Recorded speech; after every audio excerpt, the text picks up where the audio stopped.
The Bible never mentioned the Kaaba. Now, Islam claims that Allah is the same God of the Bible. But if all of this is really the way Islam tells us, then why was the Kaaba never mentioned in the Bible? Why was it never mentioned in Jewish traditions, in the Talmud? Why was it not held important among Christians at all? The Quran even claims that Allah gave Abraham the mission to instate practices like circling the Kaaba or sacrificing. But Christians and Jews don't do such a thing.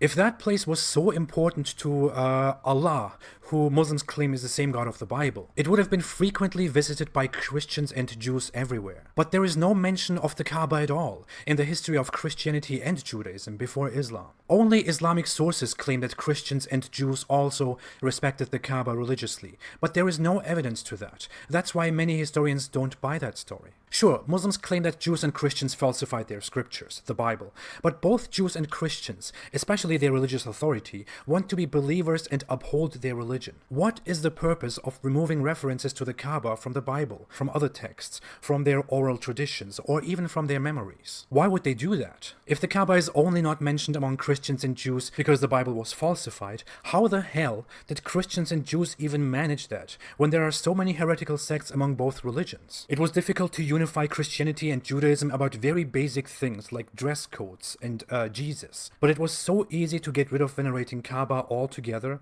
all Christians, all Jews. No serious and normal person, no healthy person could possibly believe that. Also, the locations and journeys of Abraham are in the Bible. Current illustrations of his journeys and locations show approximately where he was and what he did. He was far in the north. Mecca is not even remotely close to his journeys, and traveling there would have taken so long and would have been so pointless. According to most credible sources, early in history, the surroundings of Mecca were mostly an empty, unfriendly, and uninteresting desert. Some Muslims attempt to prove that the Kaaba was actually mentioned in the Bible by pointing at one part of the Bible where it talks of Abraham building an altar.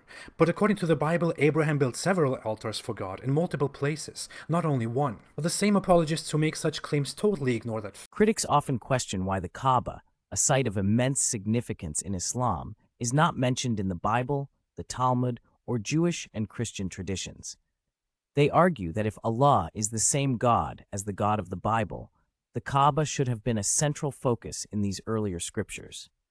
Some even claim there is no historical evidence for Mecca's importance before Islam. In this video, we will thoroughly address these allegations using historical facts, theological reasoning, and scriptural evidence to uncover the truth.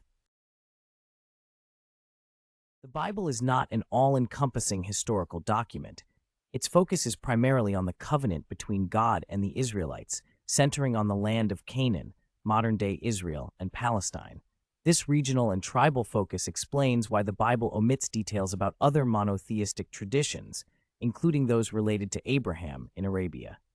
Key considerations. The Bible does not aim to document the entirety of Abraham's life or his global influence. It focuses on his descendants through Isaac and their relationship with God. The Bible predominantly records events in the Fertile Crescent, Mesopotamia, Canaan, and Egypt because of its connection to the Israelites' journey and the Temple in Jerusalem.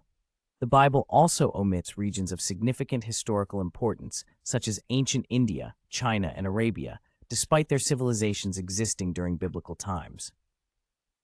The absence of the Kaaba in the Bible is not evidence against its significance, but rather a reflection of the Bible's narrative scope. Islam teaches that the Quran is the final revelation sent to correct and complete the messages of earlier scriptures. The Quran provides details that were lost, distorted, or omitted from the Bible, including Abraham's journey to Arabia and the establishment of the Kaaba. Quranic evidence, Surah Al-Baqarah, 225, and mention when we made the house the Kaaba, a place of return for the people and a place of security, and take the standing place of Abraham as a place of prayer. Surah Al-Baqarah 2:127, and mention when Abraham and Ishmael were raising the foundations of the house the Kaaba, saying, "Our Lord, accept this from us." These verses establish the Kaaba as the first house of worship dedicated to monotheism, built by Abraham and Ishmael, peace be upon them, as part of their mission to uphold pure worship of Allah. Biblical parallels. Genesis 21:14-21. The Bible mentions Hagar and Ishmael being sent to the desert of Paran traditionally identified with the Arabian Peninsula. This aligns with Islamic tradition, which states that Ishmael and Hagar settled in Mecca. Genesis 12:8. Abraham built altars to God at multiple locations. While the Bible does not specify the Kaaba, the Quran clarifies this omission. The Quran complements the Bible, filling in details about Abraham's role in Arabia and the establishment of the Kaaba. The Kaaba was a sacred site long before the advent of Islam. Historical records and archaeological evidence attest to its pre-Islamic significance. Key evidence: 1. Pre-Islamic Arab traditions. The Kaaba was known as the House of Allah even in pre-Islamic times, though idol worship had corrupted its monotheistic purpose. Pre-Islamic poetry and oral traditions reference the Kaaba as a central religious and cultural site. 2. Greek historian Diodorus Siculus. In the 1st century BCE, Diodorus Siculus described a sanctuary in Arabia revered by the local population. Many scholars identify this sanctuary as the Kaaba. 3. Archaeological evidence. The region surrounding Mecca was part of the ancient incense trade route, making it a hub for commerce and culture long before Islam. The Kaaba's significance predates Islam, countering claims that it was an invention of Islamic tradition. Critics claim that Abraham never traveled to Mecca, as the Bible places him far north in Mesopotamia and Canaan. However, this argument ignores key historical and geographical evidence.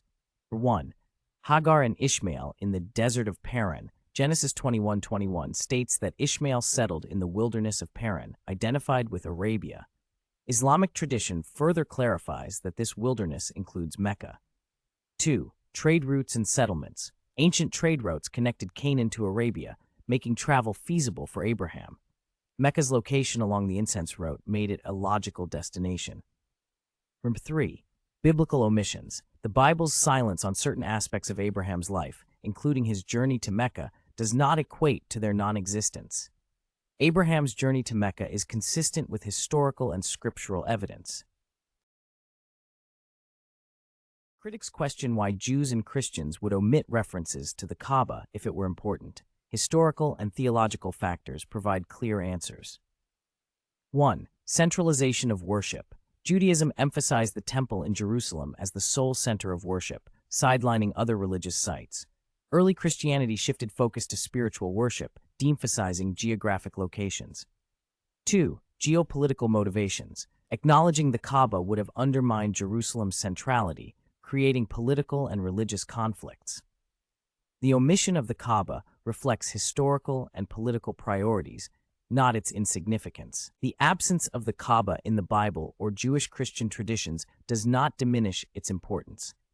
The Quran provides a complete account of Abraham's role in establishing the Kaaba, supported by historical evidence and logical reasoning. Critics must consider the limitations of biblical narratives and the political motivations behind scriptural alterations before dismissing the Kaaba's significance.